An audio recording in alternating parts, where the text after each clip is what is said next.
Hi there, I'm Natasha, also known as Kaina, and I'm a gamer who streams on Twitch.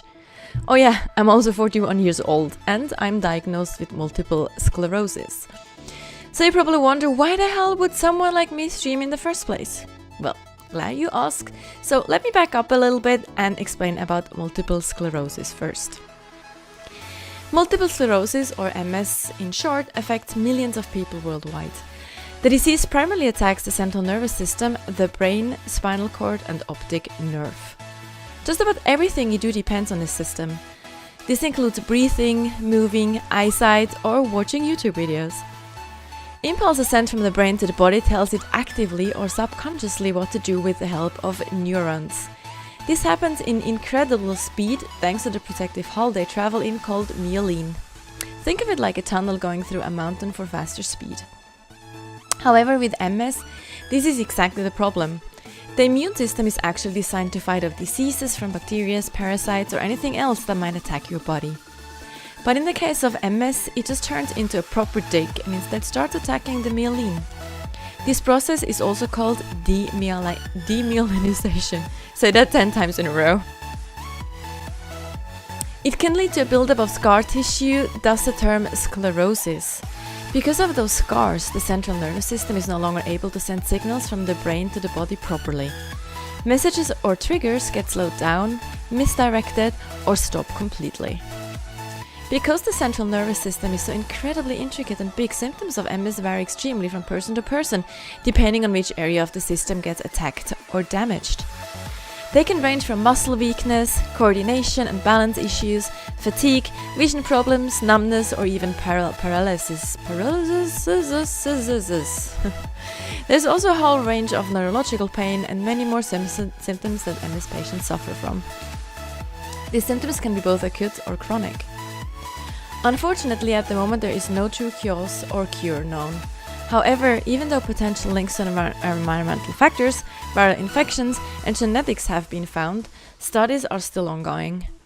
While there are meds available that can slow down the illness, sadly, they don't work for everyone.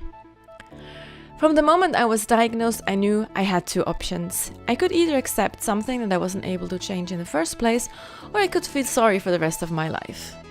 I decided to go for the first. So I started to do whatever I could to not let the disease take over. In order to work against the strength, weakness, fatigue and balance issues, I started to work out. Slow at first, but it developed into a proper routine, and now we even have our own fitness room. That's what I do to keep my body as hard to attack as possible. I figure the stronger I am, the longer it takes the illness to actually break down my muscles or my strength. Now here is where the gaming comes in.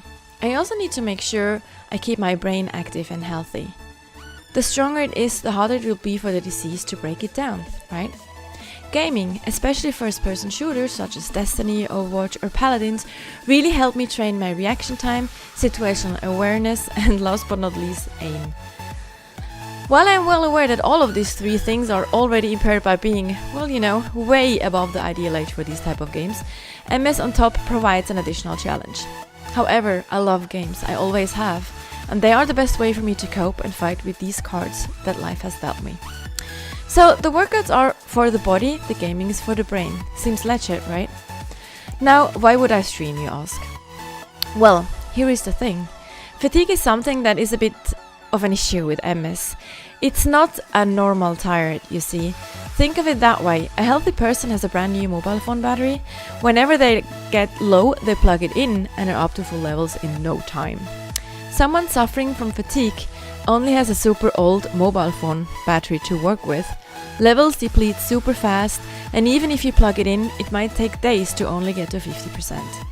This is due to the fact that the brain has to work much harder to send those impulses to the body. It's like having to climb a mountain where the fastest way has been blocked off and you have to find a new, much longer, much more exhausting way to get to the top. While I'm a very outgoing and social person, I have increasing issues with fatigue, especially during social interaction.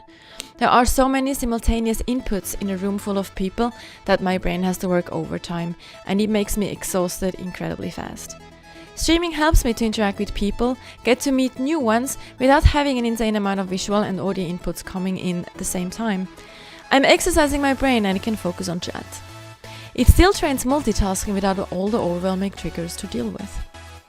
So again, as a too long didn't listen to, I work out to keep my body healthy, like fitness, I'll do strength training, I do yoga, I do plyometrics and cardio, and I play games to keep my brain healthy. I know there's a lot of controversial discussions going on about gaming, but I take it from someone that feels playing games not only keeps her sane, but also keeps her from giving in to a disease I didn't ask for. Gaming is important to many of us in many ways.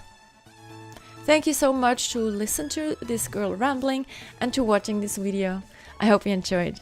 Thank you and see you next time.